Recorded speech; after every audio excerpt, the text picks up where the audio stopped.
Então, vamos lá umas breves notas de autor, e breve mesmo, temos todos aproveitar o sol de domingo, o que ainda resta dele. Queria começar talvez com umas notas de gratidão. A primeira, obviamente, é a Edições Vieira da Silva, aqui representadas na pessoa do António e da Ana. Muito obrigado pela aposta em mim e nas centenas de autores que anualmente, autores amadores, portanto, e sem nada publicado, que têm muita dificuldade em ingressar neste mercado, muito difícil, porque se vendem poucos livros, e quem lhes dá voz merece também esse reconhecimento.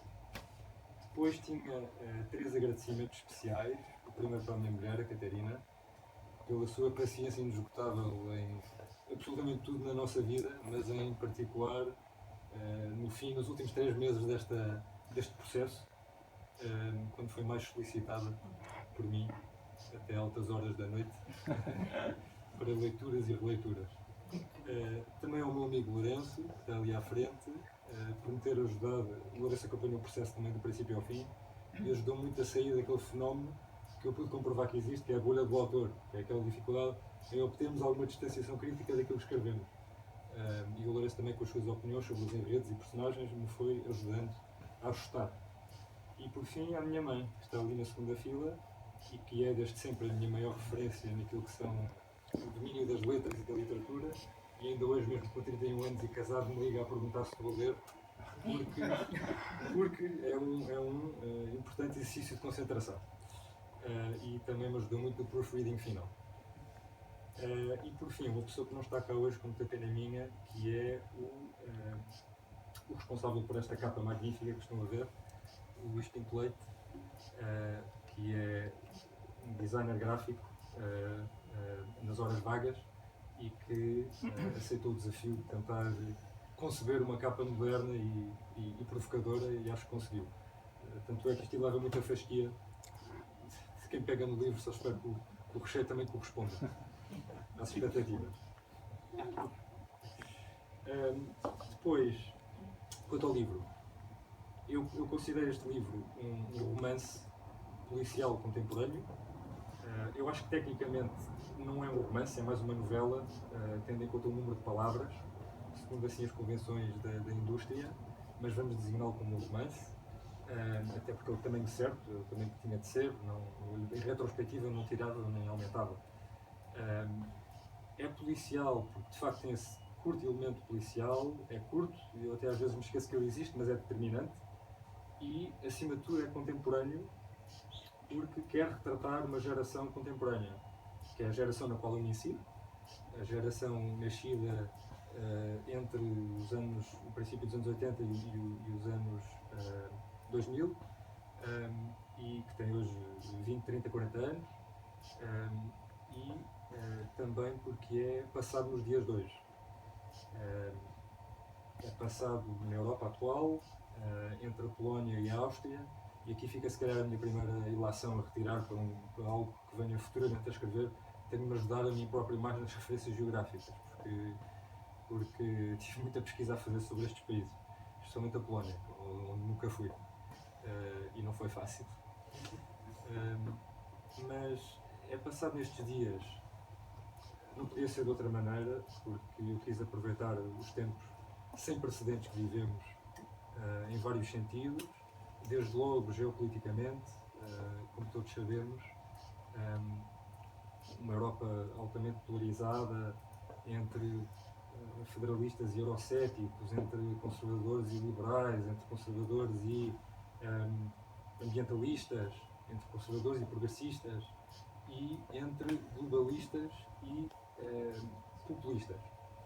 E é também uma Europa que, conforme o certo que o Francisco leu, e esta de facto foi uma aposta ganha minha, infelizmente, mal eu sabia quando comecei a escrever este livro, com o contexto da crise energética, o quão relevante seria tornar, infelizmente para nós na vida real. E também as tensões com a Rússia, igualmente. Depois, há também a parte social, altamente relevante, e vivemos tempos fascinantes socialmente, no sentido em que têm aparecido essencialmente países anglo-saxónicos, movimentos sociais e políticos identitários, no sentido de personalizar a causa política, votarmos naquilo que somos muito mais do que nas crenças que temos, e movimentos esses que podem ser altamente hostis e radicais, sobretudo em sociedades democráticas ocidentais como as nossas, onde imperam princípios como a tolerância e a proibição da discriminação. E muitas vezes estes movimentos, de facto, não olham meios para atingir os fins. E, portanto, foi uma sátira ou caricatura que eu não pude deixar passar. Este livro é também uma forma que eu arranjei de pôr em palavras observações que eu tinha em relação à nossa geração, na qual me incluo, obviamente, portanto, tudo o que é um retrato elogioso, mas também crítico, faço essa ressalva, que também é a mim própria. Falo muito da nossa relação com três aspectos: com a tecnologia, com o planeta e com outras gerações que coabitam no planeta ao mesmo tempo que nós. Por um lado, é um retrato elogioso, onde a história tenta também enaltecer a nossa grande consciencialização para causas emergentes e relevantes, como são as alterações climáticas, os direitos das minorias étnicas, o sofrimento animal, a perda de biodiversidade do planeta, aliado a isto, a facilidade com que conseguimos congregar pessoas e voluntários em prol destas causas. Temos um poder de mobilização muito forte, obviamente alavancados nas redes sociais e nas ferramentas tecnológicas que temos ao nosso dispor. Mas também aliado a isso, a esta capacidade de transmitir informação muito rapidamente, temos o reverso da medalha, que é uma indignação um bocado fácil e, sobretudo, uma maneira de julgar e condenar, muitas vezes, eu tento insistir, sem direito a contraditório, sem direito a resposta formal, sem direito a uma defesa. E isto leva a fenómenos lamentáveis, como é o caso da cultura do cancelamento, é um fenómeno que eu abordo algo provocadoramente neste livro. Para quem não está a par deste termo, é uma espécie de boicote digital que se faz assim em massa a alguém, geralmente uma figura pública, que fez algo ou disse algo contrário assim, à narrativa dominante. E é um bocado construído no ostracizar, na maneira no modus operandi.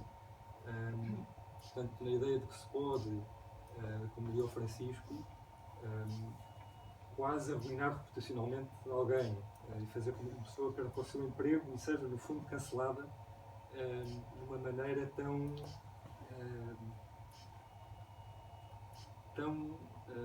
intolerante, tão vil. E, como dizia eu, quando esta informação é muitas vezes alimentada por algoritmos e tão rapidamente. E o que me leva a uma das principais mensagens do livro, que é que os extremos não só se tocam, como se alimentam. Que estas coisas levam a uma polarização gigante da sociedade e que daí nada de bom pode advir, absolutamente nada de bom. Mas o livro é também um ensaio sobre um princípio que é muito atual nos nossos dias, que é o da solidariedade intergeracional. Portanto, a ideia de que nós habitamos este planeta, mas não somos os seus proprietários, somos ocupantes, apesar de termos as nossas casas, terrenos, quintas, temos enquanto meros ocupantes, temos um dever de conservação de todos os recursos naturais para as gerações vindouras. E devemos, nesse sentido, também colaborar entre as gerações e respeitar-nos, obviamente, mutuamente. Por fim, falaria talvez do público-alvo. Não escondo que quis atingir uma particular camada deste livro, de leitor, os millennials, até por as referências, as temáticas serem muito familiares, desde as criptomoedas, a dark web, ao teletrabalho. Estas referências e temáticas constam na obra e são referências familiares e convidativas, eu acho. Mas não quer isto dizer que o tipo de leitor não gostará de ler, eventualmente com outra perspectiva, e tentei sempre ter o cuidado de não tornar o livro demasiado técnico em termos de linguagem e de usar e abusar das notas de rodapé. Apesar de haver muito inglês, a termos, também há notas de rodapé e definições. Em suma, é isto. A história tem um protagonista novo, idealista, romântico, que quer o melhor para o seu planeta e para o futuro da sua geração. E depois, em Rota de Colisão, tem uma espécie de anti-herói que, apesar de partilhar as mesmas causas sociais, tem um modo de as prosseguir um bocado diferente. Uma pessoa mais matreira, mais cínica, e o livro é sobre a crescente tensão entre estes dois polos. Há depois também uma série de personagens secundárias e outros temas que também são abordados, desde o consumismo, o materialismo. Há também uma pequena farpa à nossa classe política e aos fenómenos de eleitoralismo e outros temas mais secundários e menos aprofundados que onde de certeza identificar. Com isto, não tenho muito mais a dizer.